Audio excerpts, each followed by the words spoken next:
In this episode, Jim and I break down self-driving, AI, what it looks like to use it or lose it in terms of using our brain and being cognitively active in the choices we're making, and how maybe those tools actually make our lives easy, that it doesn't make us think and be engaged. This is a fascinating, fun conversation. I think it's really going to challenge you to think about what your life looks like and the goals you're moving towards.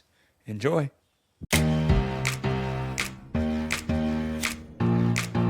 How you can be the greatest salesperson on the planet.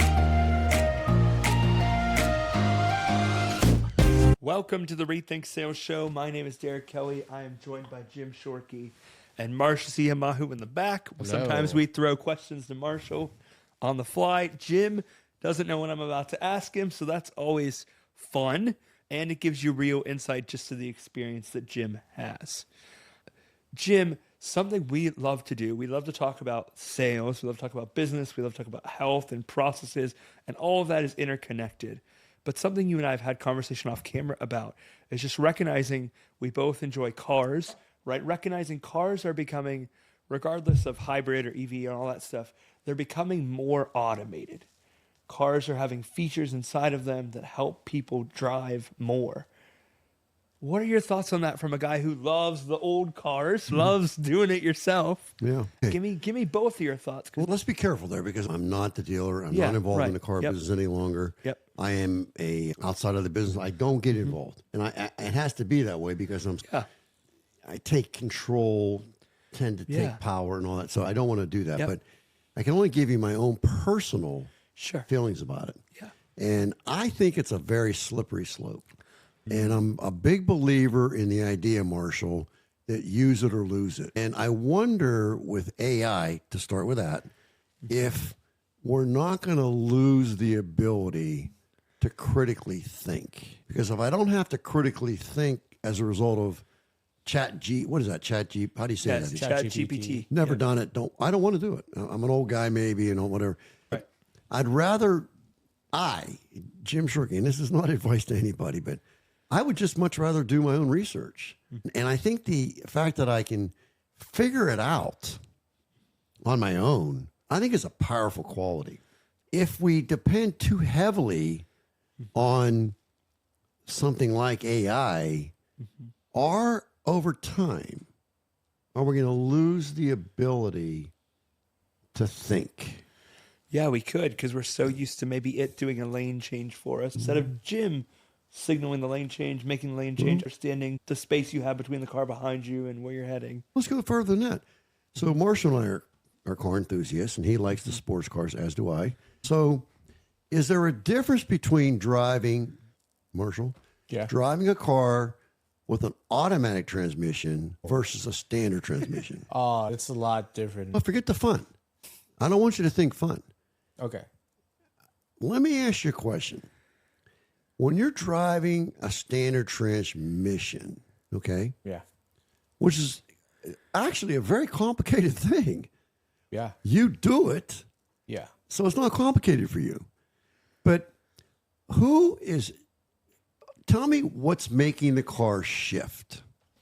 So you have to press the clutch Okay. and then enter the first gear, and then you slowly disengage the clutch and then hit the gas, and then the Correct. car will move. Who's doing that? Myself. Yeah. Nope. What do you mean? Your brain is doing it. There's a difference. I know your brain's part of yourself, but I used to say, in talking about a standard transmission car, that the car shifts itself. It does. Because if you had to really think about, oh, I'm in first gear, oh, second gear, you wouldn't be able to do it. Yeah. So it actually shifts automatically. And now you're clutching, right? Yeah. Left foot clutch, foot brake, right foot gas. Yeah. Okay, since it's so easy, let's get you today in a standard transmission car, and you pull up to the car in front of you, and you're on a hill. We're going to think a little more, don't we? Yep. It's a tricky situation. Yes, it's and no a matter lot. how good you are at it, there's always this thought of, A, am I going to back into the guy behind me? B, am I going to stall this sucker out? Because you got to actually, you've got your foot in the brake. If you don't have your foot in the brake, what Yeah. happens? you'll you go fall back. Yeah. Okay. Secondly, if you let the clutch out and too quickly and hit the gas too quickly, you're going to have a massive problem Yeah, there. it's gotta be like jump and Yeah, then it's just turn off the terrible. car. So it involves thinking, is all I'm saying. And when I had my stroke 2 years ago, I got back I actually hurt myself in the MG getting in the car because it's so hard to get in that dang thing. But I was so proud of myself after having had a stroke that I could actually drive a standard transmission because it is a lot more cognitively involved than people give it credit for. Left foot, right foot. Okay, which when you have a stroke, there could be problems there. Yep. Where's your hand? It's got to be near the shifter, right? Yep. Other hand's on the steering wheel. My MGs are standard steering, standard brakes, standard everything. So it's not like you can one-hand these cars. You can't. You better put it this way. You better have some clubs that are going to one-hand an MG. It's a standard. There's no power steering. Okay. Yeah. So it's a very complicated maneuver that we take for granted because you and I do it all the time. It's no big deal. Yeah. But I remember my first time driving the MG, I actually cried. I really did. I can't believe I can do this, that I could actually do it. The hardest part for me about driving a standard transmission MG was getting in the darn thing because I was a little weak after the stroke, and I actually hurt my hamstring getting in because you have to you have to do a body weight squat, get into the dang thing, and you're right, kind of roll. You got to roll into it. Anyways, it was interesting to say the least. But back to the question that's being asked. If the car is going to drive for us, which is coming, will we lose the ability to drive? Yeah. Will we lose the ability to react when the car is doing the reacting for us? Remember, we talked about the hot cold thing and different things with exercise. It's the reaction. That's where the juice is. So if the car is going to react for us, it's going to put the brakes on for us. We don't have to be concerned about that anymore. And does the brain, regarding that one particular type of thing, does it degrade? And then on top of that, if AI was just cars, all right, I get that. That's not going to be a big deal. Right. But if it's doing all of our thinking, I'm definitely concerned about it. If it's going to do all of our thinking for us, are we going to be able to do this? Right. Because this involves a lot of thinking and a lot of on-the-spot extemporaneous thinking. So the question becomes, do you want to think and grow rich? And you have to define rich. It could be money, it could be relationships, it could be health, all the stuff we talk about, all these different things. Yeah, I want to be healthier. Okay, so what does autosuggestion entail? Okay, and I am answering your question. Autosuggestion is, and you have to define this. What are you reading? What are you writing? What are you saying to Marshall on a day-by-day, week-by-week, month-by-month basis? What are you viewing? What are you listening to? Who are you hanging out with? And what are your actions? Now, if it's true that what I just said is the keystone to the arch of the philosophy called Think and Grow Rich, how does AI fit that? Yeah, because it does the thinking for you. Is AI going to read it to you? Are they going to cause you to do the push-ups? What is AI going to do your push-ups for you? All these different things. I think it eliminates it. I think it does. Yeah. Now, by the way, there's going to be incredible advantages to AI. And for those of you in the room right now who don't use AI, yes, you do. I know you do. Have you ever heard of this little thing? It's a minor little detail called Google. Yes. So if you use Google one time in the last 30 days, you're using AI. Yes, you are. Look it up, okay? It's all AI, okay? Yep. So you are using it now. But I think there's an element of, are we using it too much?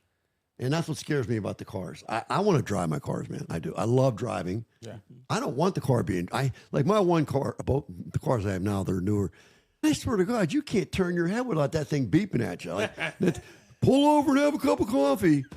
I'm fine. Leave me alone. I'm driving. Have you had that experience with these cars today? Yeah. They tell you to pull over and take a break. What did I do wrong? Did I put my hand on the steering wheel? What did I do wrong? Why are you telling me to do that? And I don't know if it's a time thing or if it's where my hands are on the steering wheel or if I'm zigging and zagging a little too much, whatever. But, and then God forbid, like you have to go buy somebody. I can see them in my rearview mirror. I'm past them. But if I'm not past them far enough and I put my turn signal on, beep, what is there, a fire truck coming? What's going on here? So there's a lot of aspects of this stuff that I think is annoying, quite frankly. Yeah. I really do. We can turn it off. I know. Okay. Thanks, Marshall. Let me explain something to you. Okay. I'm Jim Shorkey. Okay. And can I turn it off? Let's just go with no. No. Can Marshall turn it off? Probably. Yeah. Can my 6-year-old grandson turn it off? Yep, absolutely. But I can't. And I don't really feel like you, I know. And you'll say, all you got to do is, I don't care. But you're right. I know I can turn it off, but I don't know how. I'd have to take time to turn it off. Yeah. I'd rather do my push-ups. But at any rate, it does scare me from that perspective that if you read a book called The Comfort Zone, they talk about how back in the day, and let's go back to Seneca, 2,000 years ago, how much harder life was. And because it was harder, there were benefits to that hard. We had to go find our own. And I know you're going to tell me, yeah, but people live longer today. I get that.